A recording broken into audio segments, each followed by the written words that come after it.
سلام كمي تمسيو كبرات خطاطر تيفون وير تي في نلومي سنبت 27 حساس ساعة شعات مش السرالو جرام السنة روح يزالكم قريبا لهم لما كتالكم بخبر زعد المستخالكم تسنحن ميكايل حركو فلما كن بكنت وتاتو فيلم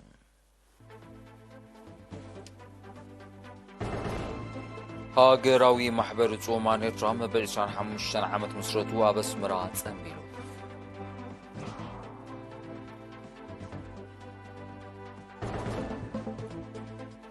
اب زوبا كاشبار كان قحت حبرة السباب تصبات وبارد نببراغ قوس قواساتي كيرالو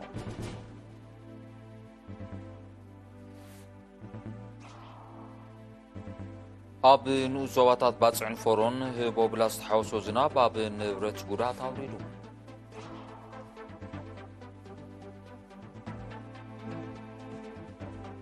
اب زيناتات وطاي اب زيمبابوي اب استخايد مريتشا ببريزيدنت اميرسون منانغوا زمرح سلفي زانو بي اف تعاوتو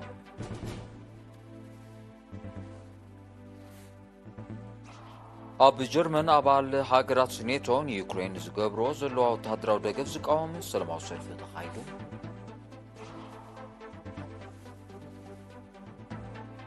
اب هيتي عدوات بجلتا زفصمو متقعتات قتلتن چويان زايدو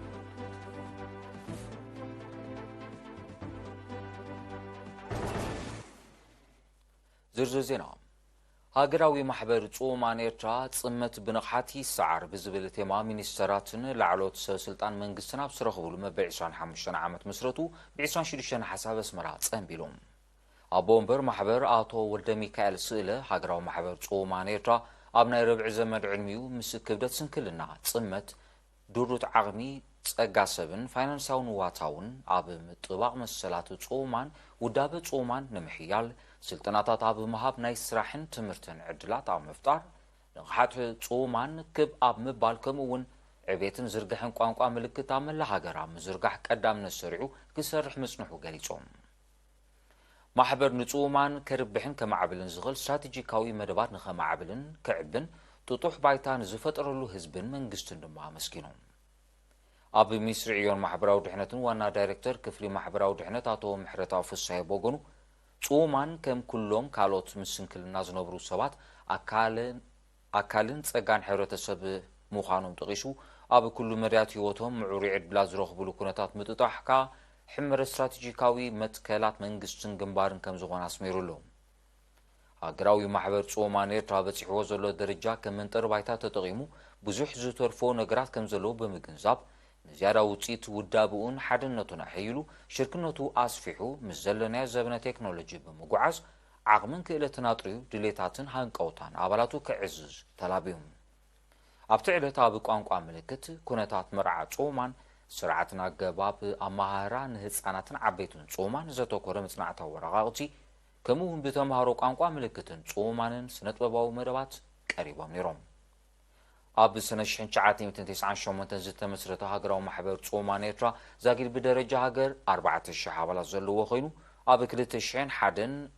ኣባል ውድብ ጾማን ዓለም ከም ዝኾነ ሰነዳት ናይቲ ማሕበር ይነጽር ናብ ካል ዜና ምስንሰግር ኣብ ኩልን ትካላት ጥዕና ዞባ ጋሽባርካ ካብ ዕለት ሓደ ጀሚሩ ክሳብ መወዳእታ ወርሒ ነሓሰ ዝቕጽል ንቕሓት ሕብረተሰብ ኣብ ጸባ ጦባደ ንምብራኽ ጎስጓሳት ይካየድ ከም ዘሎ ተሓቢሩ ب23 نحاسة حالفتي ጨናፈር ሚኒስትርታትን ማሕበራትን ዝተረኽብሉ ብደረጃ ዞባ ኣብ ባሩንቱ ኣብ ዝተዘከረ ቅነ ጸባ ጦባደ ሓላፊ ጨንፈር ሚኒስትሪ ጥዕና ዞባ ጋሽባርካ ዶክተር ሓይሎም ኪዳነ ጸባ ጦባደ ንኹሉ ጠለባት እናማለ ንቡር ኣካላውን ኣእምራውን ዕቤት ንምርጋጽ መተካታ ዘይተረኽቦ መግቢ ምዃኑን ኣብ ኤርትራ ጸባ ጦባደ ዝረኸቡ ህፃናት ብ98 ሚእታዊት በፂሑ ከም ዘሎ ብምሕባር ውፅኢቱ ንምዕባይ ሕብረተሰብ ኣበርክቱ ክዕዝዝ ተላቢዮም ህፃናት ብጉድለት ኣመጋግባ ምስ ዝጥቅዑ ኣእምራውን ኣካላውን ዕቤቶም ተደሪቱ ኣደዳ ዝተፈላለየ ሕማማትን ተጽዕኖ ስድራ ቤታትን ኮይኖም ኣፍራይነቶም ናብ ዝተሓተ ደረጃ ከም ዝወርድ ብምብራኽካ ዶክተር ሓይሎም ጥዕናን ዕቤትን ህፃናት ንምውሓዝ ተሳትፎን ኩሎም መሻርክትን ወከልቲ ህዝብን ክዓዝዛ ዘኻኺሮም ኣብ መዛዘሚ ኣመሓዳሪ ዞባ ጋሽባርካ ኣምባሳደር ማሕሙድ ዓሊ ሕሩይ ኣብ ዞባ ጋሽባርካ ብጽላት ጥዕና ዝተመዝገበ ለውጢ ውፅኢቱ ልዑል ህዝባዊ ኣበርክቶን ሓያል ጻዕሪ ሰብ ሞያ ጥዕናን ምዃኑ ብምልካት ጥዕኑ ዝተሓለወ ህፃን ምፍራይ ብዝተወደበ መልክዕ ጻዕሪ ክሕይል ፀዊዖም ኣብታ ኣጋጣሚ ንቀነፅ ጸባ ጦባደ ዘንጸባረቕ ውድድር ሓፈሻዊ ፍልጠት ተኻይዱ ዕውታት ኣዴታት ካብ ኢድ ጸሓፊ ህግደፍ ዞባ ጋሽባርካ ኣምባሳደር ማሕሙድ ዓሊ ጃብራ ሽልማት ተቐቢላን ኣብ ዞባ ሰሜናዊ ቀይሕ ባሕሪ ዞባታት ባፅዕን ፎሮን ህቦብላ ዝተሓወሶ ዝናብ ኣብ ኣባይትን ምህርቲ ጨውን ጉዳት ኣውሪዱ ብ23 ናሓሰ ኣብ ከባቢ ባፅዕ ብሰዓብ ሓያል ውሕጅ ኣብ ግራውቲ መፍረ ጨው ዛዕከር ክሕፈስ ተኣኪቡ ዝነበረ ኣሳት 3,000 ኩንታል ጨው ክውሰድ እንከሎ ኣብ መፍረ ጨው ጉርጉሱን ድማ ሰፊሕ ግራውቲ ጨውን ኣሳት 5,000 ኩንታል ጨውን ናብ ባሕሪ ከም ዝኣተወ ኣፍሬቱ ጨው ሓቢሮም ንሳቶም ኣብ ሓበሬቶም ካብ ከበሳ ብዝወርድ ውሕጅን ናብቲ ከባቢ ዝሃርም ዝናብን ዘስዕቦ ወሓይዝ ብቐጻል ኣብ ልዕሊ ግራውቶም ጉድኣት ከም ዝወርድ ጠቒሶም ዝምልከቶም ኣካል ደገፍ ማሽነሪ ክገብረሎም ተላብዮም ኣብ ከባቢ ባፅዕ ኣብ ማሕበራት ኣፍሬቲ ጨው ዛዕከር ጉርጉሱምን ሓስመትን ዝተጠርነፉ ኣስታት 250 ኣባላት ኣለዉ ብተመሳሳሊ ኣብ ንዞባ ፎሮ ናብ 24 ናሓሳብ ዘወግሐ ለይቲ ንኣስታት 4 ሰዓታት ዝሃረመ ብርቱዕ ንፋስ ዝተሓወሶ ዝናብ ኣብ ዓድታት ዙላ ዓዲ ዑማሮ ገልዒልዕንደን ፎሮን 16 ህንፃታት ክፈርስ እንከሎ ኣብ ገለልዒንደ ዙላን ማይላካሶን 3 ኣብያተ ትምህርቲ ከም ዝዓንዋ ወኪል ኤሪና ሓቢሩ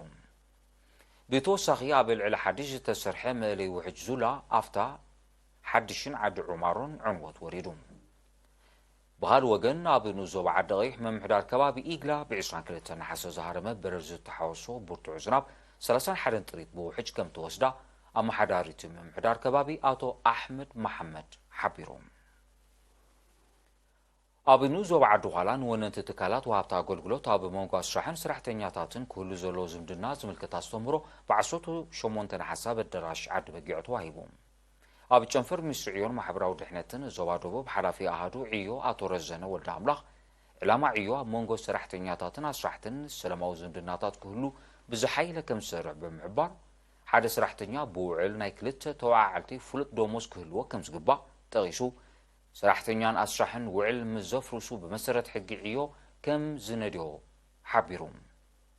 ኣብ ጨንፈር ሚኒስትሪ ዕዮን ማሕበራዊ ድሕነትን ዞባ ደቡብ ሓላፊ ኢንስፔክሽን ኣቶ ደሳለ ሓድሽ ብወገኑ ኣብ ወሃብቲ ኣገልግሎት ይኹን ወነንቲ ትካላት ቁፅፅር ከም ዝግበር ጠቒሱ ካብ ስራሕ ዝብገስ ጉድኣት ኣብ ሰራሕተኛ ይኹን ኣስራሒ ቁጠባዊ ሃስያ ስለ ዘስዕብ ወነንቲ ትካላት ሓደጋ ንኸይወርድ ንድሕነትን ጥዕናን ኣብ ዝጥቀሙሉ መሳርሒ ማሽን ጥንቃቐ ከዘውትሩ ኣዘኻኺሩ ተሳተፍቲ ብጊዜኦም ክግበር ኣለዎ ዝበልዎ ሃናፅር ርእቶታት ኣቕሪቦም ዝኸበርኩም ተዓዘብቲ ስዒቡ ዝቐርብ ዜናታት ወፃኢ ክኸውን ንምክትታል ክትቀፅሉ ደጊመ ብኽብሪ ዕድም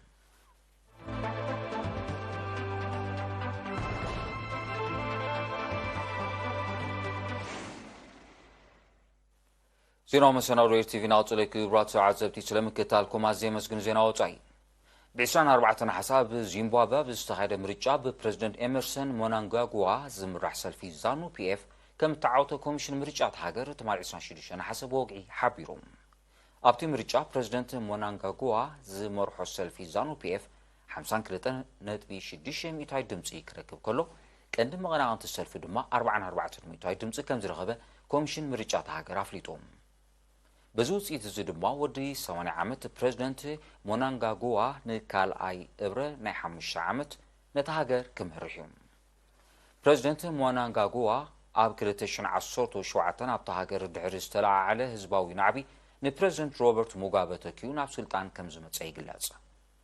ኣሜሪካ ኤውሮጳዊ ሕብረትን ካልኦት ሃገራትን ብዛዕባ እቲ ምርጫን ድሕሪ እቲ ምርጫ ክስዕብ ይኽእል እዩ ብዛዕባ ዝበሎ ግጭት ክህቦ ዝቕንያ መግለፂታት እቲ ምርጫ ብግዳማዊ ምትእትታው ከይዝረግ ተሰጊሙ ምጽንሑ ይሕበር ኣብ ጀርመን ኣባል ሃገራት ኪዳን ሰሜን ኣትላንቲክ ኔቶ ዩክሬን ገዚፍ ወታደራዊ ደገፍ ብምግባር ኩናት ዩክሬን ኣብ ምብኣስ ንዝተፃወቶ ዘለዎ ኣዕናዊ ተራ ዝቃወም ሰላማዊ ሰልፊ ብ26 ናሓሰ ተኻይዱ ሰልፈኛታት ኣሜሪካን ካልኦት ሃገራትን ምዕራብ ናብ ዩክሬን ዝልእኽኦ ዘለዎ ኣፅዋር ደው ክብል ዝፅውዕ ጭርሖታት ከም ዘስምዑ ተቓሊሑ ኔቶ ኣብ ዝሓለፈ 10 ዓመታት ንረብሓታቱ ንምስሳይ ኣብ ዝተፈላለየ ኩርናዓት ዓለም ኩናትን ግጭትን ኩልዕ ምጽንሑ ዝኸሰሱ ሰልፈኛታት ንሊብያ ኣፍጋኒስታንን ዒራቅን ብምውራር ዘውረዶ ዕንወት መርኣያ ዝኽተሎ ዘሎ ፖሊስ ምዃኑ ኣነፂሮም ሰልፈኛታት ኣስዒቦም ኩናት ዩክሬን ብዲፕሎማስያዊ መዳይ ፍታሕ ንኽረክብ መንግስቲ ጀርመን ተወግሶ ክወስድ ፀዊዖም እዚ ሰላማዊ ሰልፊ ዝካየድ ዘሎ መንግስቲ ጀርመን ንናይ ነዊሕ ርሕቀት ሚሳይላት ዝርከቦ ተወሳኺ ኣፅዋር ናብ ዩክሬን ንምልኣኽ ወጢኑ ከም ዘሎ ኣብ ዝጋዋሓሉ ዘሎ እዩ ጀርመን በቲ ኤውሮጳዊ ሕብረት ኣብ ልዕሊ ሩስያ ኣጽኒዕዎ ዘሎ ተሪር እገዳታት ብኸቢድ ብኣሉታ ካብ ዝተጸልዎ ሃገራት ምዃና ዝጠቐሱ ጸብጻባት ቀንዲ ጠንቂ ናይቲ ኣብታ ሃገር ተኸሲቱ ዘሎ ናሃሩ ዋጋታት መሰረታዊ ጠለባት ህይወት ነዳድን ባህርያዊ ጋዝን ምዃኑ የነጽሩ ኣብ ሄይቲ ጉጅለታት ገበነኛታት ዝፍጽምዎ መጥቃዕታት ቀትለትን ጭውያን እናዛየደ ከም ዝመጽእ ተሓቢሩ ዝዝግለጽ ዘሎ ትማል 26 ነሓሰ እቶም ጉጅለታት ኣብ ልዕሊ ሰላማዊ ሰልፊ ዘካይዱ ዝነበሩ በርጌስ ብዝኸፈቶ ተኽሲ ሰብኣዊ ክሳራታት ከም ዝወረደ ኣብ ዝተቓልሓሉ እዩ እቲ መጥቃዕቲ ብውሕዱ 7 ሰባት ከም ዝሞቱ ልዕሊ 80 ከም ዝቆሰሉን ኣማይት ከም ተጨውዩን ዝጠቐሱ ጸብጻባት ቁፅሪ ሙታት ክዛይድ ከም ዝኽእል ኣሚቶም ኣብ ሄይቲ ኣብዚ ዓመት እዚ ጉጅለታት ገበነኛታት ብዘካይድዎ መጥቃዕታት ልዕሊ 2400 ሰባት ክሞቱ ከለዉ ኣማይት ድማ መባድልቲ ንምሕታት ከም ተጨወዩ ጸብጻባት ይሕብሩ 80 ሚእታዊት ካብ ሄይቲ ኣብ ትሕቲ ቁፅፅር ጉጅለታት ከም ዝርከብ ይጠቕሱ ዜናታት ንምዛም ኣርሳ ዜና ክደግመልኩም ሃገራዊ ማሕበር ጽማን ኤርትራ መበል 25 ዓመት ምስረቱ ኣብ ኣስመራ ጸንቢሉ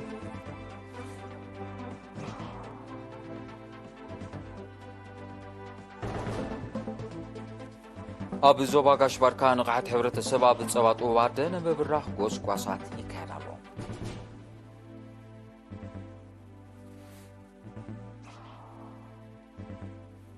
ኣብ ንዞባታት ባፅዕን ፈሮን ህቦብላ ዝተሓወሶ ዝናብ ኣብ ንብረት ጉዳት ኣውሪዱ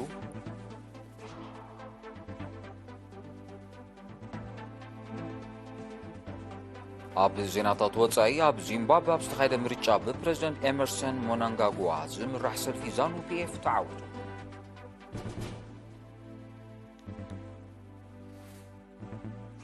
ኣብ ጀርመን ኣባል ሃገራት ኔቶ ንዩክሬን ዝገብርዎ ዘለዉ ወታደራዊ ደገፍ ዝቃወም ሰላማዊ ሰልፊ ተኻይዱ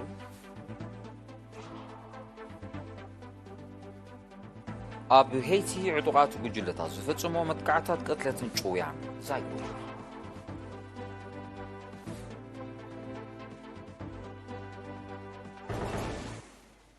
ዝኸበርኩም ተዓዘብቲ ንሎም ሸሰዳውሎ ዜና መሰናዶ ኣብዚ ይፍጸም ስለምክትታልኩም ኣዝየ መስግን ምስ ተረፉ መርባቶ ኤርቲ ባሕርኩም ብወገነ ግን ሰላም